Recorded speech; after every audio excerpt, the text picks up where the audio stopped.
Hello friends, today I'm starting a new book which is called Learning and Teaching, which is from the B.Ed course. So we'll be doing each book one by one and doing the presentation on each chapter. So you could go through the presentations in which I have covered all the points. So you just need to review the points and you're good to go. And you are good to go for your exams. So let's start our first topic. So our first topic is teaching. What is teaching? So here, teaching, when you see, it refers to face-to-face encounter between two or more persons. The person is one who is a teacher and the other person are the students or the learners. So this is the definition given by the Jackson. There is another definition which is said by B.O. Smith, which is an action to produce learning. So we understand from these two definitions that teaching is an activity where a person is engaged in certain type of action which he tries to explain to other people so that they could learn something new. So this is basically teaching, which is easy to understand because we have all gone through this process. So I have only taken two definitions which is given by the authors. Rest are also there, but two is enough to understand what is teaching. So we understand more about the teaching by the three viewpoints. Here in this viewpoint, there is a whole concept that what is teaching basically. So the first viewpoint is authoritarian viewpoint. So in this viewpoint, it says that teaching develops thoughts and attitude in the pupils or the students. So it is basically a thoughtless activity and which works on the memory level. It is the initial phase where a teacher is there who tries to tell the student both incorrect and correct knowledge also depends on the teacher how she is teaching. So basically it's the upward stage where teacher is there who just enter the classroom and trying to tell you what I'm going to teach. Okay. Then there is a democratic teaching. So in this teaching, it's basically a classroom teaching where the teaching starts. So when the teaching starts, it comes to an understanding level. So people start to understand what the teacher is trying to teach and where what we are learning new. So in this level, occurs during the certain definable activities. So there are certain activities which are happening in this level. The third level is leisure faire teaching. This is the reflective level. This is the highest level. In this level, what happens when the teacher is teaching, if there is any difficulties or any gaps or any obstructions which the students are unable to understand, then teacher tries to fill those gaps, make students understand the concept or the insight by her new actions or new examples, or so that she could fill up the gap and the students could learn something new.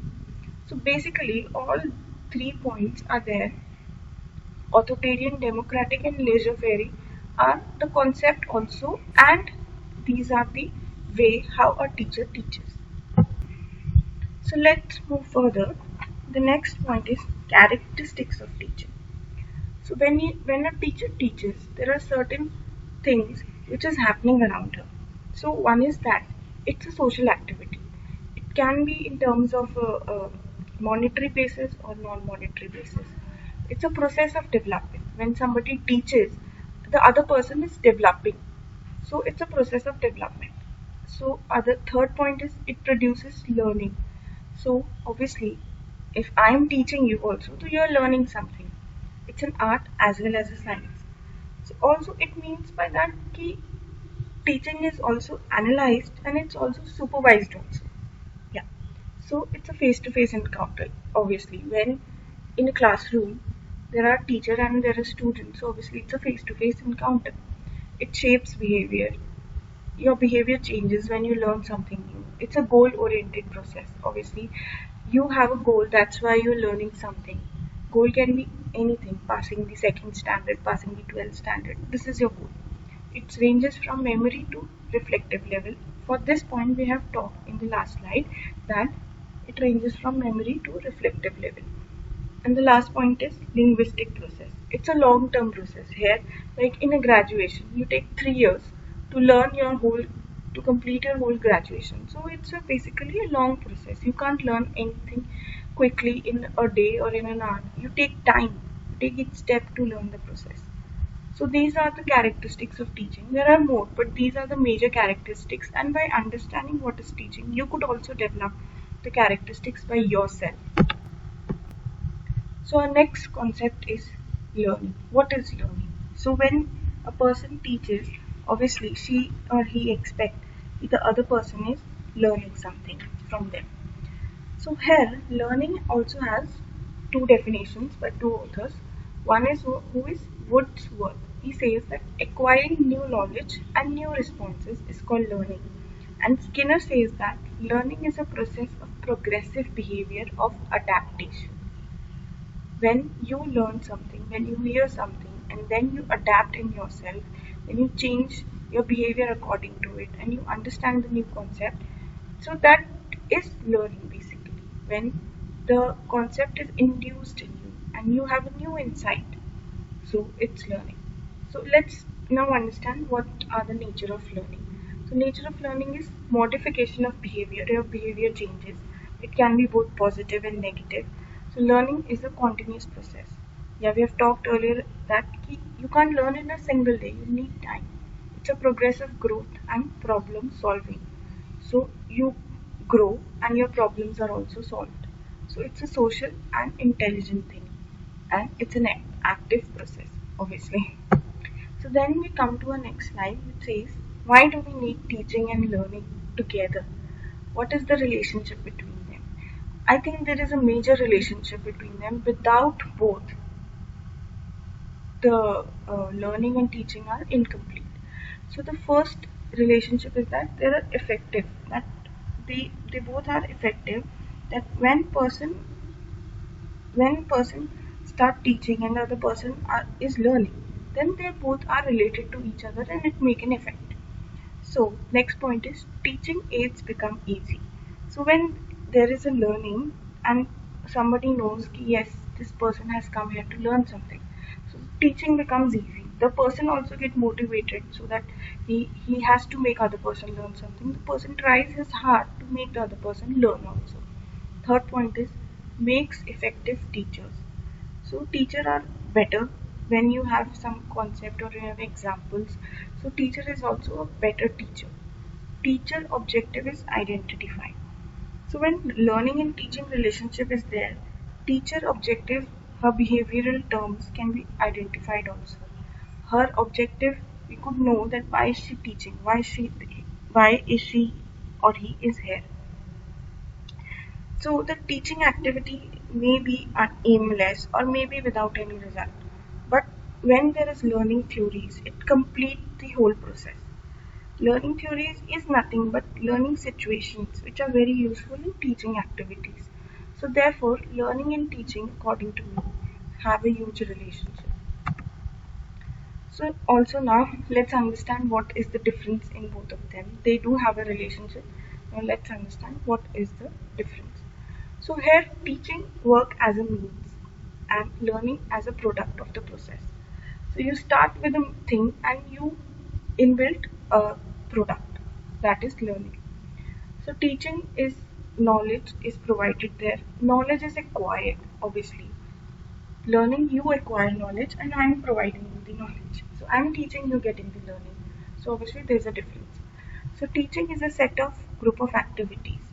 Learning is symbol of success or achievement. Teaching is a social process. Learning is an individualized process. I think you must have gotten this. Then the last topic is phase of teaching. So what is the phase of teaching? So when there is a process of education, you go and take in education. So then what happens?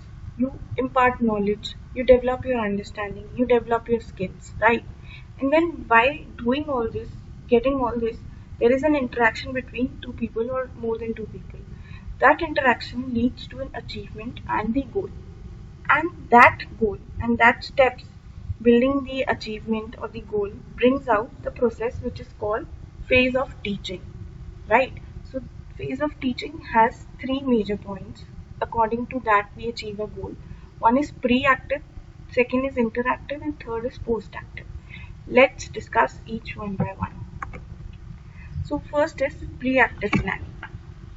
Pre-active phase is like where you do the initial things, like you think about what to do in the classroom, what are the goals we should tell in the classroom, how to proceed, and everything, basically the planning and setting up of everything.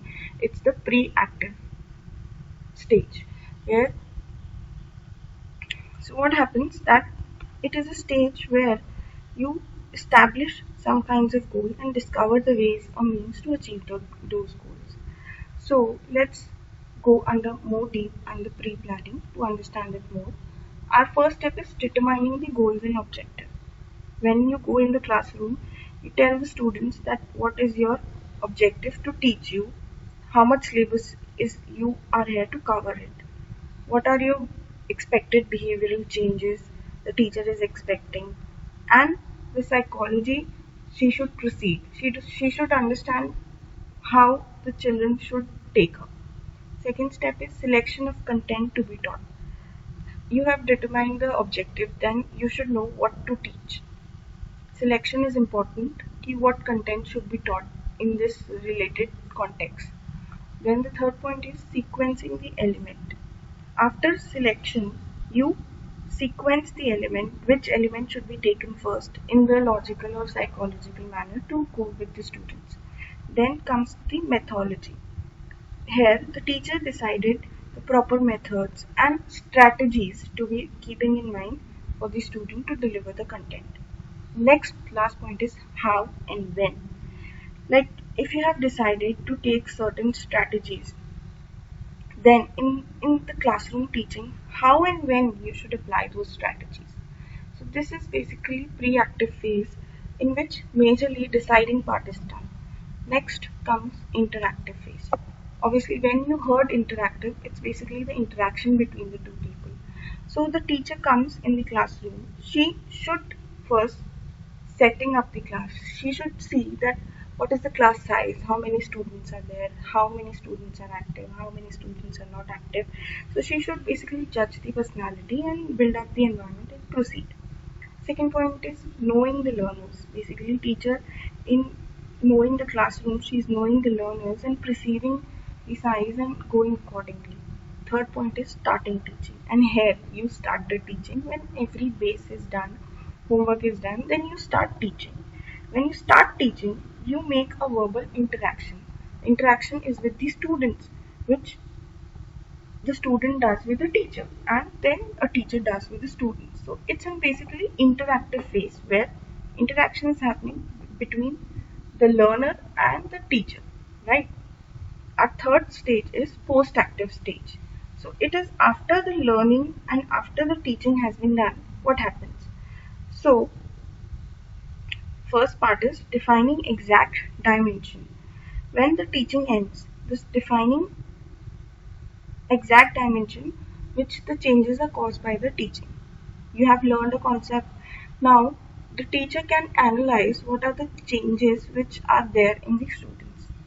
Second point is selection of teaching devices and techniques. When a teacher is teaching the desirable content, the teacher has to select appropriate teaching devices and technique which should be reliable and valid. And the last point is changing the strategies. If by any chance the reliable and valid strategies are not up to the mark and teacher is unable to follow them, then the teacher can evaluate the activities, diagnose it, and make an effective planning and change or modify the things to make the student understand the positive outcome. So this was basically the phase of teaching where from entering the classroom till you come out of the classroom, everything is there. It's pre, it's inter, and then it's post. So this was the phase of teaching, and we'll talk about later on more about the teaching thing, differences between training, conditioning, instructions, and many more things. We'll talk in our next lecture. So that's for all. Thank you.